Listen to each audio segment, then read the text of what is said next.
Okay, so we're back with another news roundup. This one's going to be mostly our trailer cornucopia part 2. A lot of trailers coming out at the same time. If I'd have held off on the Rogue One trailer, this one would have been even more massive. All we need right now is another Star Trek trailer. But we've got 3 new trailers to discuss, so we'll start off with them right now. First up, let's check out that Teenage Mutant Ninja Turtles 2 Out of the Shadows trailer. It starts out with some new footage of the boys watching a Halloween parade. It honestly looks more like a Mardi Gras or Day of the Dead parade to me, but in any case, it sets the tone for the apparent storyline for this movie. The Turtles desperately want to engage in a world that fears them. This was not unlike the theme of Secrets of the Ooze, which is actually my favorite Turtles movie. In this film, there's a purple ooze that can transform humans to animals, and supposedly vice versa. Now, some naysayers are against this concept, but the green ooze had a decidedly one-size-fits-all function in the original 80s cartoon. It turned the turtles humanoid due to their close proximity to Hamato Yoshi, and it turned Hamato Yoshi into a giant rat due to his close proximity to rodents. So I'm guessing they're just splitting the difference here by saying the green ooze mutates animals into humanoids, and the purple ooze transforms people and animals into whatever they've come into close contact with. Later in the trailer, Donatello experiments on himself with some purple ooze, resulting in his hand becoming more humanoid. I love this concept. As in Secrets of the Ooze, Donnie seems the most sensitive one about the situation. My favorite turtle has always been Leonardo. I love them all, of course, but Leonardo has always been the spiritual one, the leader that wants to keep the family together, so to speak. And I guess I identify with him in that way. So I really love how my boy Leo reacted to the whole thing. He's like, we're turtles. That's what we are. Don't be running away from what we are. That's classic Leonardo. And the trailer seems to have all the turtles acting accordingly. We still don't get to see a lot of Casey Jones here, and that kind of gives me pause. I think Amell might be the weak link in the film. Now, I love the guy on Arrow, but I really want to see that zany, goofy Casey Jones, but from the trailers, we really get no idea how Amell is going to play him. I'm getting from the little we've seen, he's going for the pre-Island Ollie who reacts to things with a devilish wink, which is fine, I guess. And we get a little more from Bebop and Rocksteady. Those two look like they're going to steal the show. Not a whole lot with Krang, but I understand wanting to keep him under wraps for the movie. I get it. Looks like another climactic rooftop fight, which may not be the best idea. Looks like the Turtles will be front and center in this film, so that's a definite plus. Next, we move on to our most recent Suicide Squad trailer, and like the 2 previous trailers, it's a blast. I'm actually getting afraid that this film won't possibly be able to live up to how great the trailers are. Once again, the music is superb. It starts out with You Don't Own Me, which was originally done by the late great Leslie Gore. I'm not sure who's singing it here. Then it kicks in with the Sweets classic Ballroom Blitz. Just great music choices, and I hope most of these songs actually wind up in the film, a la Guardians of the Galaxy. Alright, first, can I just say that I'm over the whole, what would we do if Superman goes rogue on us, blah blah blah. Just enough already. You'd never know the guy was an American icon for like 75 years. That's all we hear about Superman these days is, oh, he could be a threat. Enough, guys. Enough. You heard me. Don't be doing that stuff no more. Really. I mean it. Alright, before I go off on a rant, let me get back to the trailer. Now, the recent rumor was they were going back for reshoots because the studio brass was afraid there wasn't enough humor in the picture. But going by this trailer, it seems like there's still plenty of laughs, so those rumors might be unfounded after all. Harley steals the show here, as always. I can't wait to see her, most of all.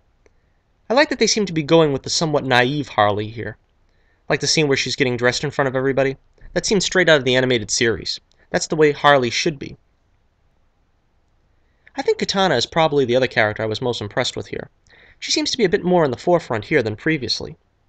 It looks like she takes off Killer Croc's head in one shot, though on closer examination it looks like some kind of drone creature. Harley does a little action scene in the trailer with one of them too. I'm still thinking Enchantress is the mission the squad is on.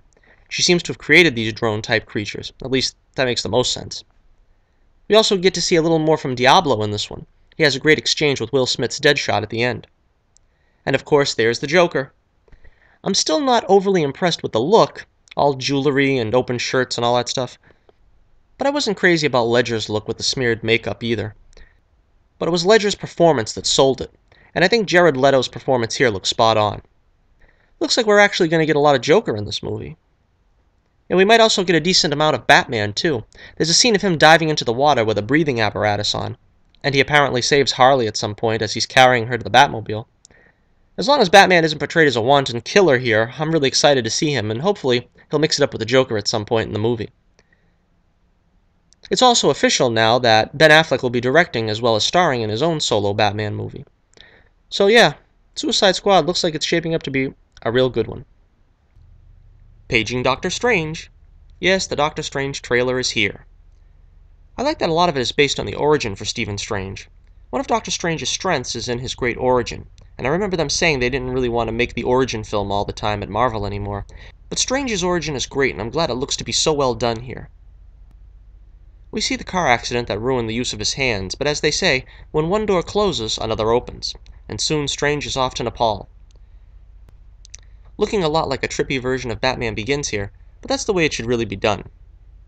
Benedict Cumberbatch not only looks great here, but I'm also impressed with his American accent.